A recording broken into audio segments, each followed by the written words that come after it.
This story has been passed on to me by my dad's friend, who used to be a national park ranger until he got caught for growing weed in the woods, which is kind of ironic and coincidental because he only connected the later half of the story because he was in prison.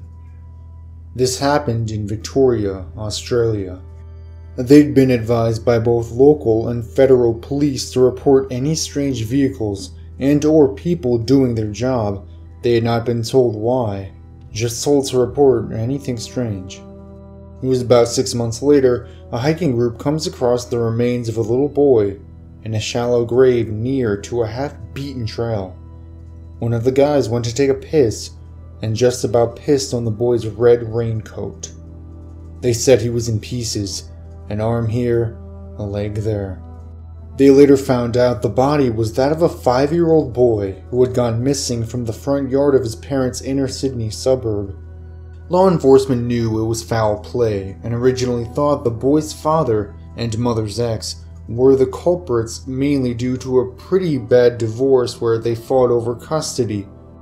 He'd since become an alcoholic, and they never charged him because they had nothing to charge him on other than suspicion. Anyway, that was the last my dad's buddy ever heard of this. About a year later, he finds himself in prison serving out a minimum sentence of 6 months with a maximum term of 3 years.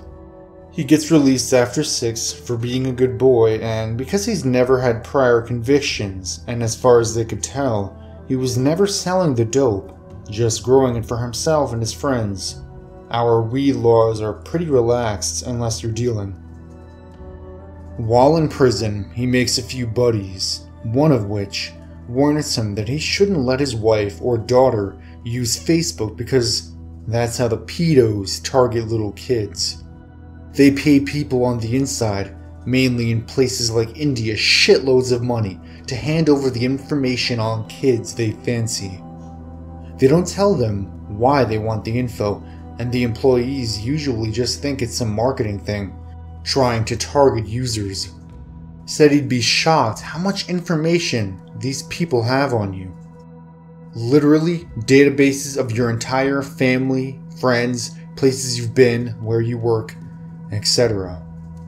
They not only have facial recognition, but also location recognition technologies that can place you almost anywhere on Earth. They knew this after beating it out of one of the prisoners' notorious pedos. Even passed the information on to the prison guards, who passed it on to the cops. Nothing ever happened. So anyway, this all happened in like the last 2 years, I'm assuming, because I know he only got out like a few months back. My dad's buddy was a real businessman. He couldn't keep himself out of the bush, so when they wouldn't rehire him as a park ranger, he got a job as a tree lopper and volunteered on the weekends for the BSAR, Bush Search and Rescue. So he's doing his thing one day and tinkering with his chainsaw parked on the outskirts of a 4x4 trail. Loppers and rangers used to get in and out of mountainous kind of area up near Alexandria when this Toyota Land Cruiser is absolutely belting its way through the mud and grass towards him. They slow down, but only briefly, and the dude driving is hysterical. The kids in the back are crying, and his wife is kind of leaned over, trying to calm them down. He's screaming he needs to get out of there. They need to get out of there. He needs to call the police. They've seen some guy on a killing spree. There was a body or something, and boom, just like that, they keep going. He's kind of scratching his head, wondering if they're on drugs or maybe seen some hunter skinning an animal or something. Then he remembers the boy's body and starts to freak the fuck out. He's working as a contractor for the forestry department at the time, so doesn't have an open radio communication that he's allowed to talk on. But thinks fuck it, so he radios into one of the ranger channels and tells them to call the cops and start evacuating and warning campers and hikers. They tell him to get off the line and call into their office. By the time he gets there, they already know more than he does. They don't want to tell him anything, but he finds out later that night from one of his ranger buddies that his family's doing their thing, having a good time camped by one of the creeks. The dad and son throw their fancy new paradrone up into the air, and they come across a vehicle near to an opening in the trees, so they fly the drone around until they zoom in on a man walking around. They kind of spy on him for a while. He notices nothing. He goes to the truck, gets something out, then walks back over into the shrub and starts hacking away at something with an axe. They probably thought he was chopping firewood until they bring the drone around 180 degrees, zoom in, and they can clearly see a tiny body, arms, legs, even a face. He's fucking trying to hack it apart. The dad freaks out and flies the drone straight into some branches and loses it. They leave everything that's not important and get the fuck out of there. My dad's buddy stays on it and finds out a few days later the feds, cops, rangers, BSAR, and all sorts of crews are searching the area for days. They find tire tracks, blood, and bits of bone, and an empty, shallow grave. They don't find the drone. A little time goes by, and they catch the guy. The dad's phone, or iPad, or whatever had recorded everything so they had his face and car on camera. They charge him with the kidnapping, rape, and murders of 7 kids. And here's the most fucked up thing ever. When they went through his computer, they found Facebook images and information of the 2 little kids and parents who filmed it all. They are sure he was planning on kidnapping, raping, and killing one or both of the kids in retaliation.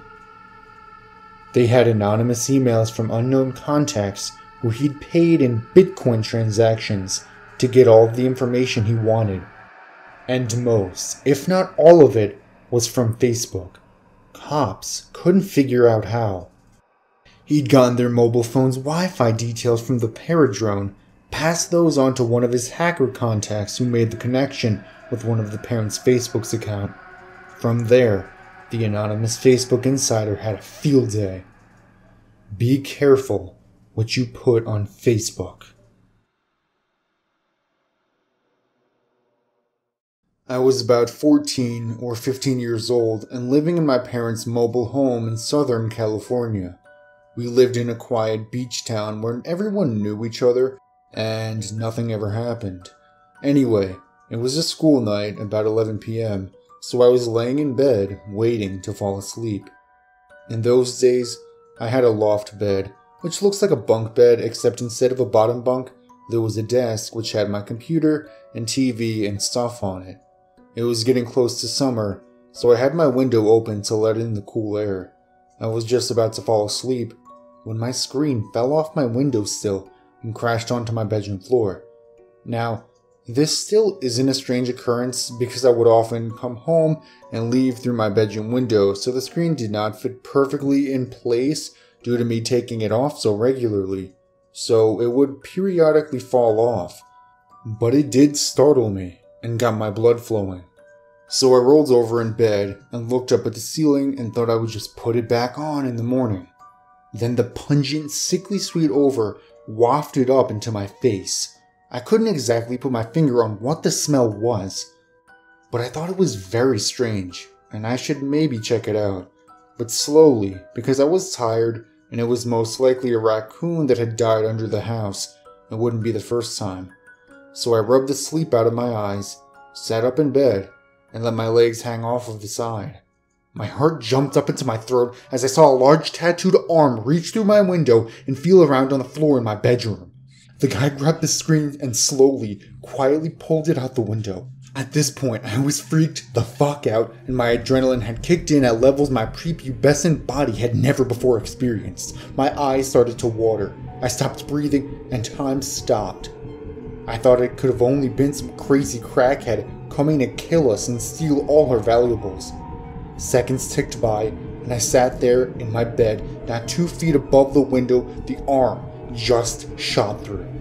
I thought maybe he will just go away, but of course he didn't, and to my horror, I watched as the man's arm grabbed my window frame once again. Then he pulled himself up slowly, and leg crept through next.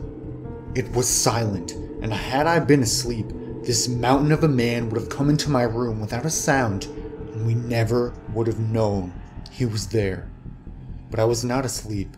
I grabbed the Bowie knife I kept underneath my pillow because I, just like every other teenage boy, was a badass, and yelled at the top of my lungs, "I have a knife, get the hell out of my room." And before the guy could completely pull himself up into my room from outside, I scared him.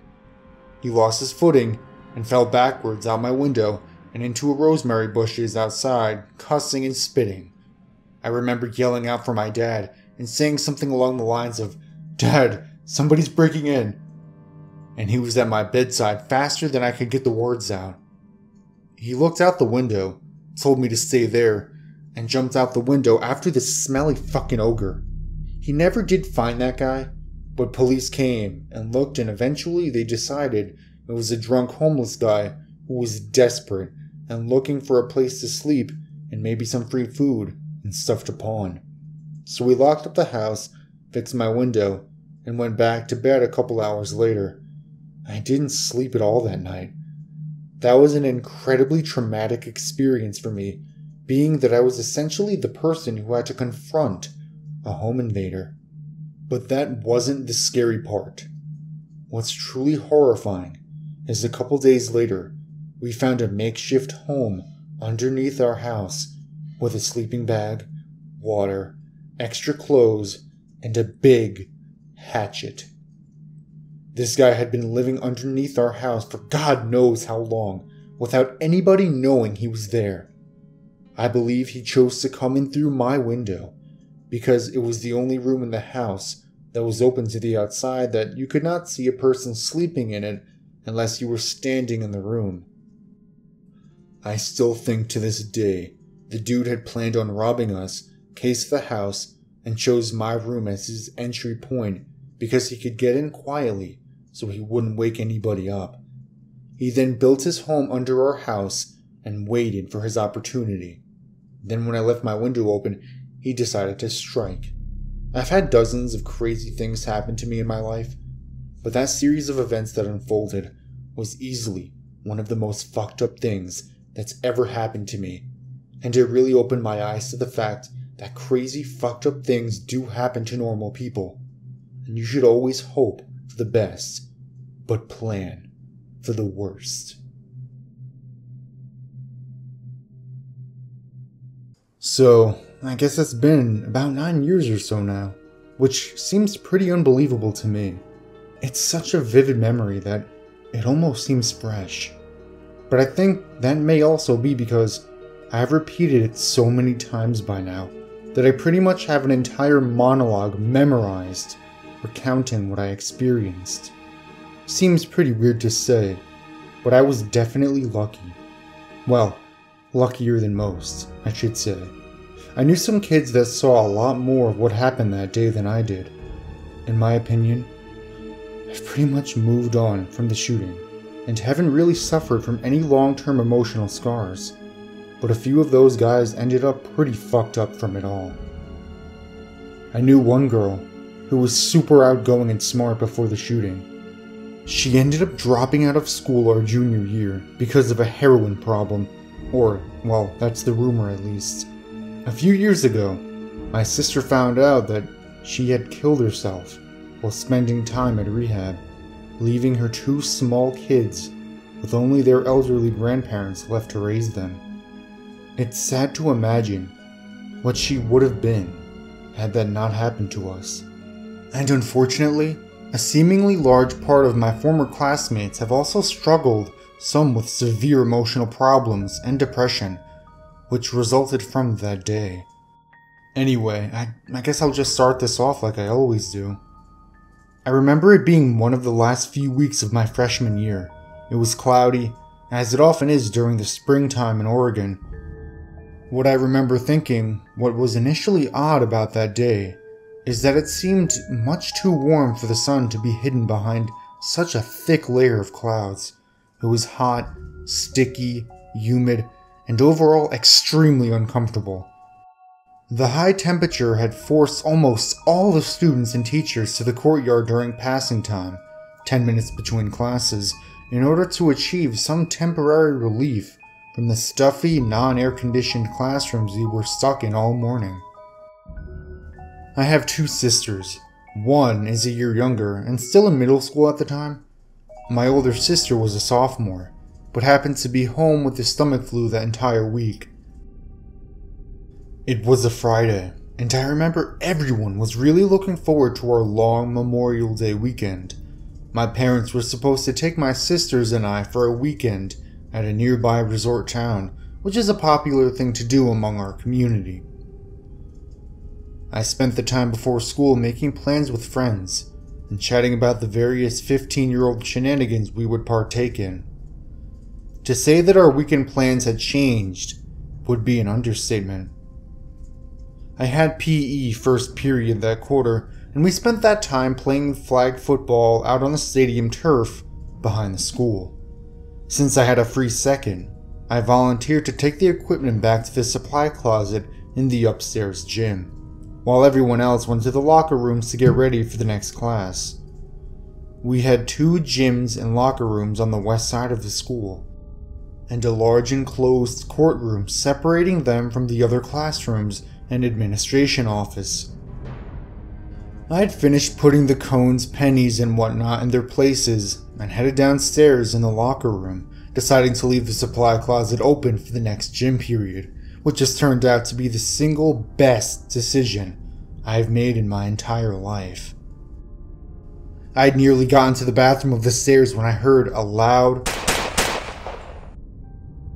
I stopped dead in my tracks as my mind tried to process the noise I just heard.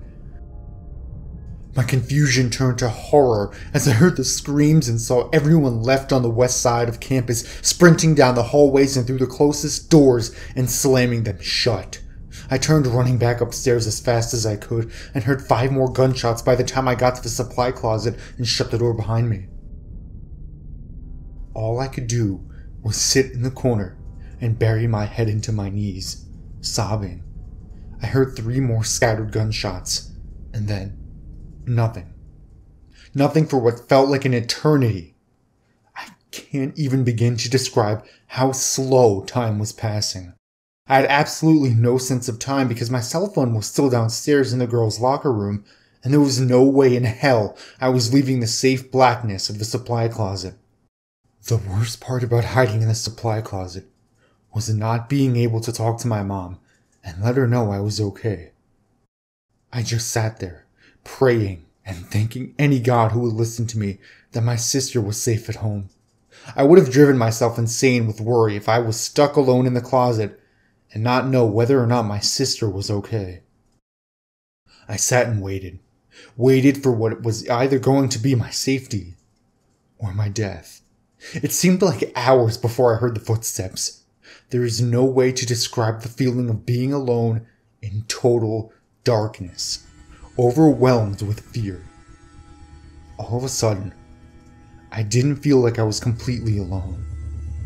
I heard 2 sets of footsteps running up the stairs and into the gym, and then nothing. Nothing for a moment. Until I was nearly startled to death as I heard one final pop radiate through the gym rafters. My ears rang as I attempted to accept my impending death in the fatal position on the floor as the footsteps headed slowly toward the closet door. I watched the strip of light under the door as a shadow of 2 feet blocked the light and was overcome with terror. I heard the doorknob shake aggressively and began to sob, thinking of losing the chance to see my family again, and that my fate was stuck in the hands of an angry psychopath on a shooting spree looking for the opportunity to execute me as I crouched helplessly in a dark and lonely closet. Before I knew it, the doorknob had been broken off, and the person on the other side of it became a dark silhouette in the blinding fluorescent light of the gymnasium.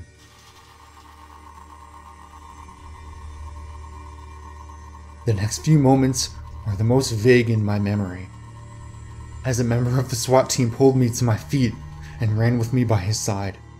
It was so fast, My feet barely felt the ground. He kept my head down, but that didn't hide everything. I saw so much blood under my feet on the pathways as the officer rushed me through my school courtyard and murder scene.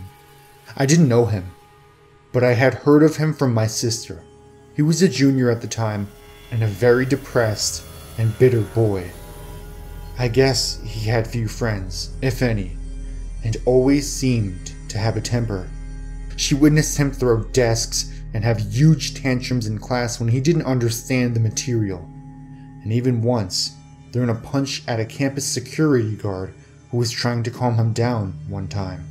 From what I've been told, this is more or less what went down. As I was finishing up in the supply closet, there was an altercation in the courtyard involving the gunman. He had words with another student and pulled out his gun, shooting the other kid 3 times before opening fire on the crowd as chaos ensued, following the first round. After fatally shooting both a student and a language arts teacher, he ran into the west wing of the school and hid underneath the bleachers in the downstairs gym for a while. After about an hour, his cover was blown and he ran upstairs to the gym where I was followed by an officer, and then shot himself in the head, which I didn't see. Thank God. It was a pretty terrifying experience, and I suffered from a lot of anxiety for a while afterwards. But I've lived a pretty successful life since then. One thing I've taken away is that no matter where I am, I always make a point to eye the nearest escape and plan of action, just in case. I live at home, and my family and I live in a peaceful, private neighborhood. Or more just a street really, but it's a gated community and we are pretty secluded up on a hill. Now, all you really have to do if you want to get in but don't know the code is wait for someone to go through the gate before you. Some good that does security wise, I know, but it's a very quiet community and everyone knows each other and gets along. So it's usually only the odd curious explorer or lost delivery guy. Oh, and 19-year-old gal here by the way, in case there's curiosity. Now this happened a few weeks ago earlier in the summer. It was just a usual morning with everyone else out at work or otherwise, myself taking advantage of the opportunity to sleep in. By about 10, I was up and I was letting the dogs outside when I heard a knock at the door. We have a glass front door. I decidedly hate those now, and I could see what certainly looked to be a delivery guy at the door, and he could see that I was home so I couldn't avoid answering. Glass doors gotta work both ways, I guess. My mom's always ordering things, so I figured it was something I had to sign for, or the guy would have just left it there and got a walk over and opened the door.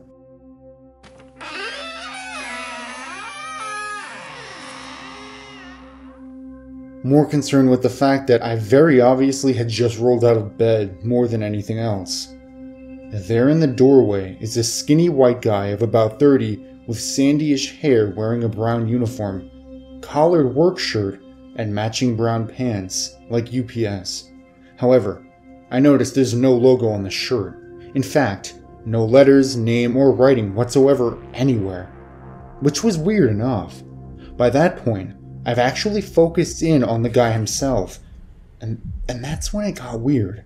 This guy instantly gave me the creeps. What I noticed first were his eyes. He didn't look normal, honestly. His eyes weren't meeting mine, and he took a moment to speak. When he did, I almost wanted to crawl out of my skin. He had this raspy, slow voice, and sounded like he wasn't even paying attention to what he was saying. I'm here delivering packages, he said. He looked behind me as he spoke, not at me, through the doorway into the house. What's your name? I gave him our last name. Oh yeah, I think I have a package for you. Is there someone else like your mom or dad where they can sign for this? I mean, if you're alone though, I bet you could too. He looked hopeful. He didn't even bother to ask how old I was. Also, I believe for UPS, you don't even need to be 18 to sign anyway. And normally, he'd produce a name and check to confirm, if anything. The guy was fishing. Definitely knowing something was off, but about to respond. That's when I noticed the guy didn't have a package. I froze. In fact, he didn't even have a clipboard or paper of any kind. But he did have a fanny pack on his belt. I knew that wasn't very unusual in itself, but I noticed it looked really out of place. It was beige, and didn't go with his uniform at all. In fact, the whole thing looked more like someone just trying to copy a UPS uniform. When he did meet my gaze, he looked at me like I was a piece of meat.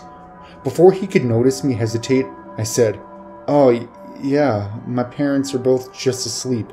I'll go get one of them to sign. They need to wake up anyway." And that did it. That set something off in the guy's head. That's when he seemed to lose it.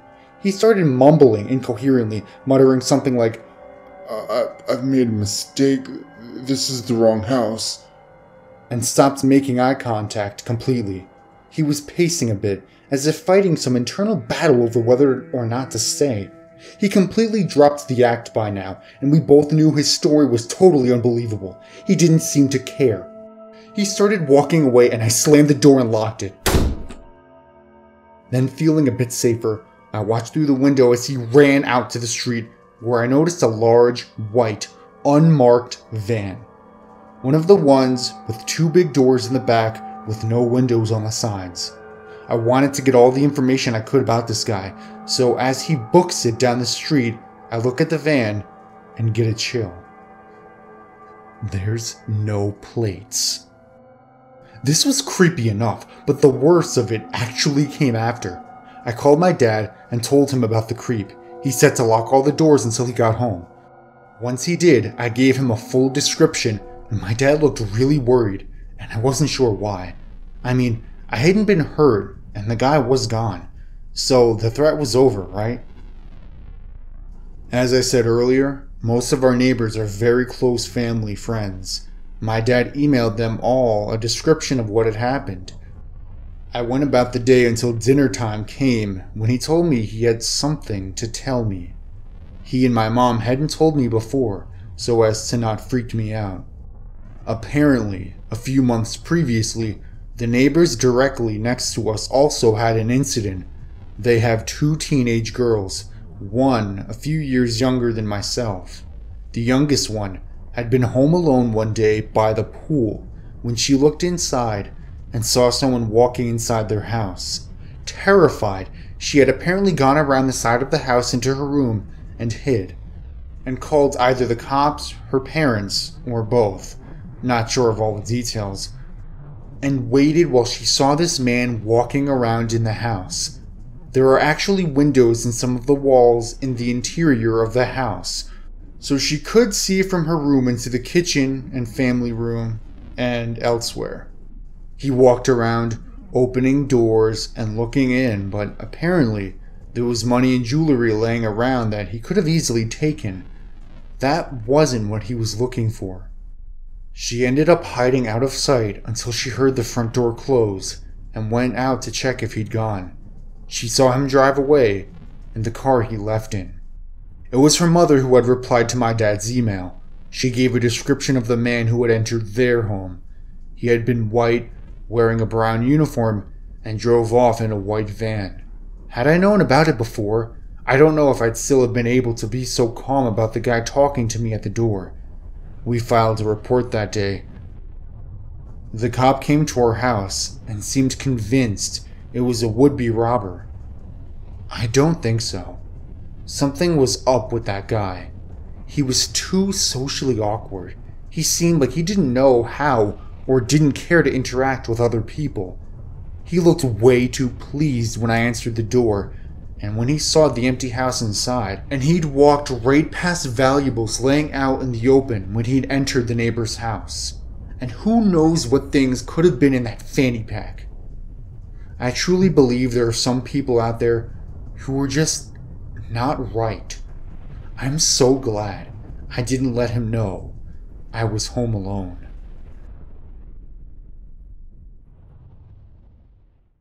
I don't partake in social networking. I don't do it, and I don't particularly like it. I'm well aware that predators use the format to lure their prey. I know full well that it's probably a waste of time, that one typically loses a great amount of authentic connection with their peers and even their family. I realize that this sort of thing does nothing but inflate an already swollen ego. I acknowledge all of these things without hesitation, but the truth is, I couldn't stop logging in to observe my ex-girlfriend's page. I truly, honestly couldn't. Maybe it's that my life had turned a little sour the past few years, and hers had done nothing but improve. I'm not typically a jealous person by nature, but when your ex-girlfriend turns into a supermodel, it's hard to not purse your lips. Okay, maybe supermodel is going a little far, but she was looking pretty amazing. Her skin had cleared up, she was in better shape, and really seemed to take pride in her appearance these days. I looked at these pictures and just wondered what it was about me or our relationship that kept her from being the best she could be. I know that in some ways I had hurt the girl. I teased her about her appearance all the time. It mostly concerned the frumpy way she put herself together, or how she didn't wash her hair as often as she could have, but nothing too nasty. I really was fond of her, and I thought our 2 years together were pretty special. However, we started to drift apart emotionally. I wanted some excitement. She wanted a big family. After a big argument one night in my kitchen, the relationship was over. She found a place somewhere across town, and we haven't spoken since. Lately, things have been far from swell for me. My current girlfriend, Jian, left me. My dog had been hit by a car, and I'd been sick and sweating in bed with tuberculosis. After endless rounds of antibiotics, I was getting to a point where I could stand again. But the past few months had been some of the worst of my life. The coughing had left my chest so sore, I could barely even turn over. That's when I took an even deeper dive into watching my ex online. I didn't have much else to do. While she was mostly unemployed during our time together, she's since enrolled in a nursing school and earned a degree. Her current boyfriend is definitely handsome, and from what I gather in his pictures, rather loaded. He was always standing before the lip of the ocean, the top of the mountain, or the elegant veranda that they must have shared every evening now. Their lives looked, admittedly, pretty sweet. And as the past few weeks went on, I checked her page every day. Reading her posts, I saw that when she wasn't fine dining or skiing, she was saving lives at a hospital. She hiked with her man every morning and cuddled their 2 puppies together at night. She doesn't own a television anymore. It's a waste of beautiful life. I couldn't believe the person she'd become. She'd become much like the woman I'd wanted her to be. 3 years late. I became a little obsessed. I thought about her way more often than I'd care to admit. I wondered if she ever thought about me, if she ever discussed me with her new rich man. I figured they both would find my situation rather pathetic, or funny, or both. So I never messaged her, never had the guts. I just really wanted to know if I'd been forgotten or not, if she thought about me at all, and if she did, was it in a positive way? All these things were running through my head repeatedly the day I copied her home address and put it in my navigation system. Now, I was in no way planning to speak to her. I just wanted to get a glimpse of where she lived.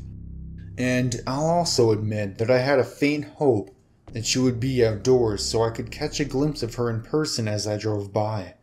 I'm not a stalker type, believe me, but this was just consuming me in a way I hadn't felt before.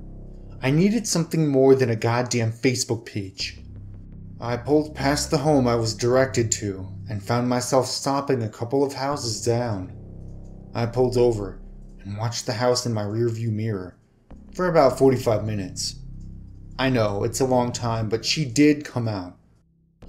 I turned around in my seat and caught a glimpse as she stepped into her sedan. I wished I'd been closer. She was definitely looking pretty good.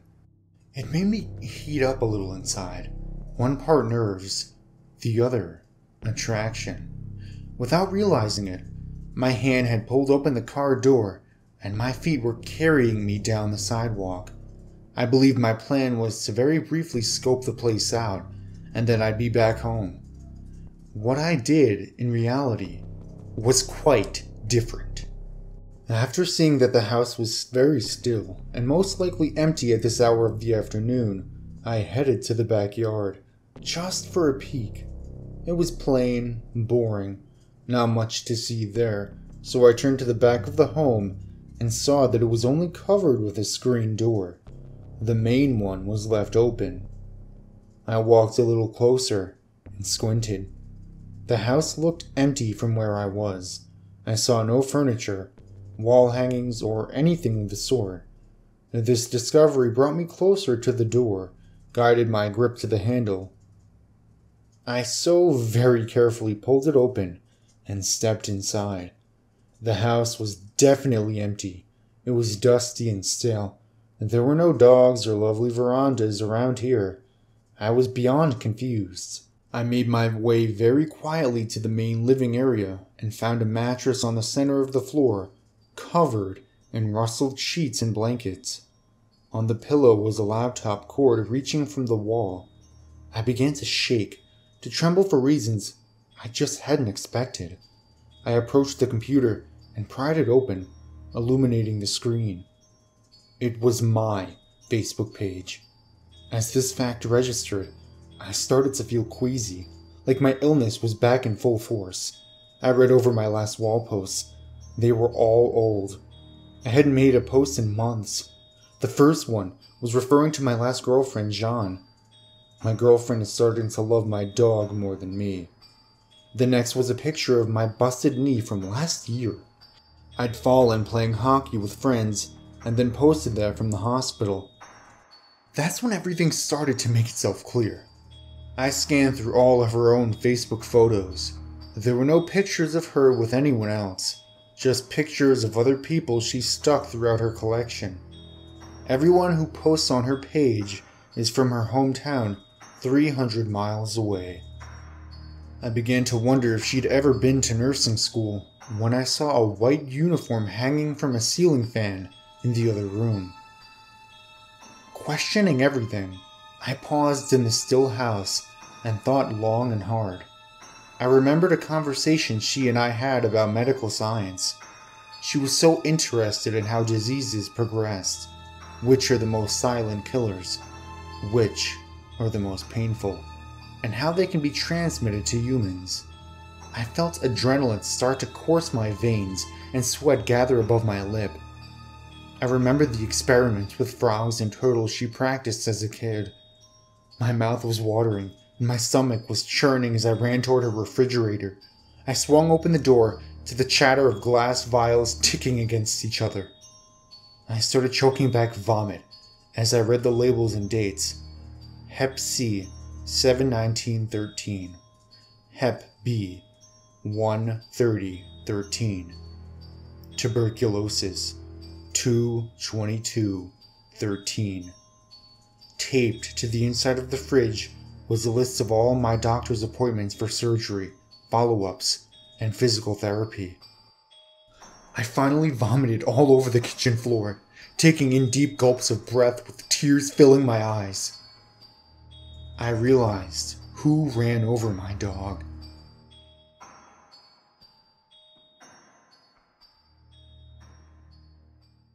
Yesterday, I had a very terrifying experience with an associate of a former friend. My mother was in Atlantic City, and my father and brother were at a hockey game. This left me at home alone with my dog. Everything was pretty normal until about 6 p.m. or 6:30. At that point, I had received the first message. This guy messaged me on Instagram claiming I had insulted him. I tried to explain that I had no idea who he even was, and then I got the message. I'm gonna find you. That kinda creeped me out, but I thought he was bluffing. I said, sure you are. I then got another message saying to keep a look outside my door for the next hour. So just to debunk the fact that he was actually coming, I asked him, fine, what's my address then? He then gave me my address and described my house and backyard perfectly. I dropped my phone and ran to my neighbor's house. I stayed there until my brother and dad arrived. I went inside and checked my phone, frantically trying to explain this to my father. Then the most horrifying part.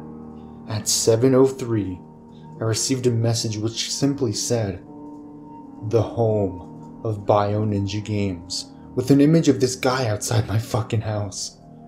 We proceeded to call the police. I told them everything, and obviously there was nothing they could really do. Now, this guy looked around 14 or 15, so it wasn't too threatening. Until I realized he was wearing a backpack in the pic. I'm glad I did not stick around to find out what was in it.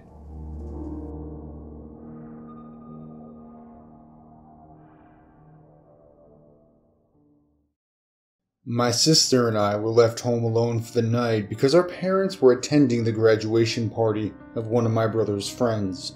Frankly, I was looking forward to the night of freedom, and I also happened to be closer with my sister than I was with anyone else.